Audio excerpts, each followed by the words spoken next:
Welcome to Chemistry Visualized. Today, we will visualize Newman projections.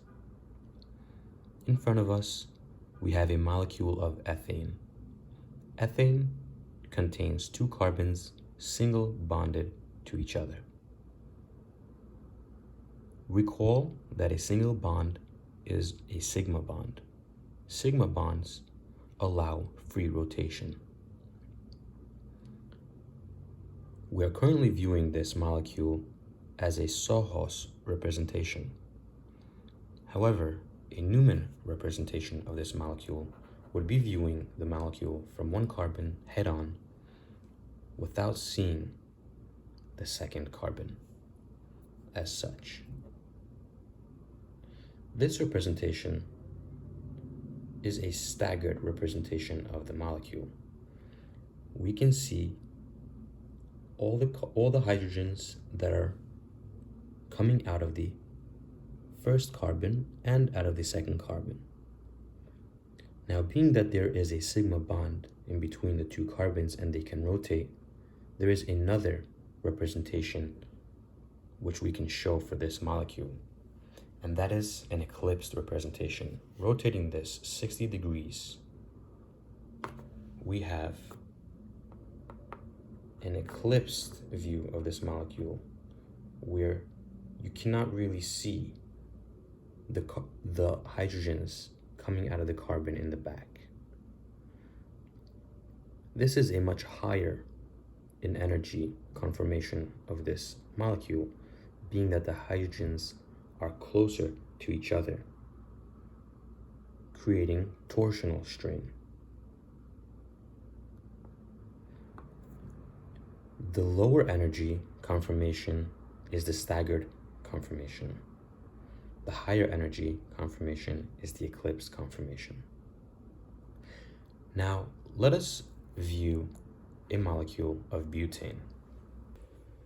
In front of us, we have a molecule of butane. Notice again the single bonds in between the carbon atoms. Let us observe butane from a Newman projection perspective between carbon 2 and carbon 3.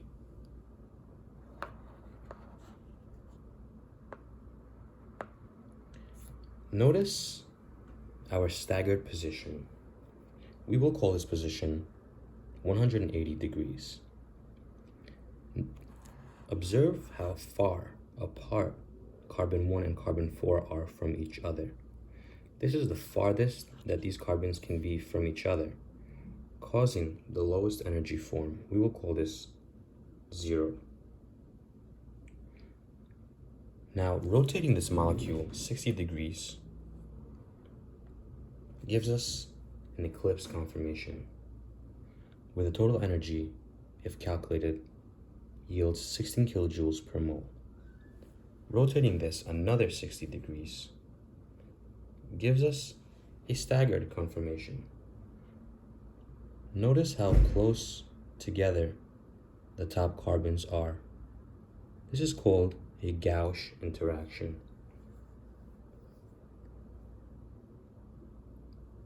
Rotating this molecule another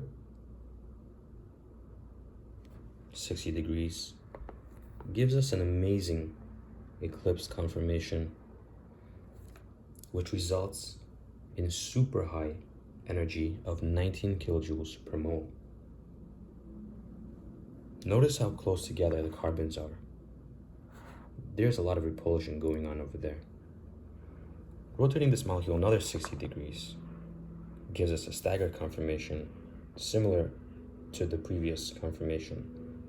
We have a gauche interaction between the two carbons on the top. Rotating this molecule another 60 degrees, we return to our initial conformation, initial staggered conformation.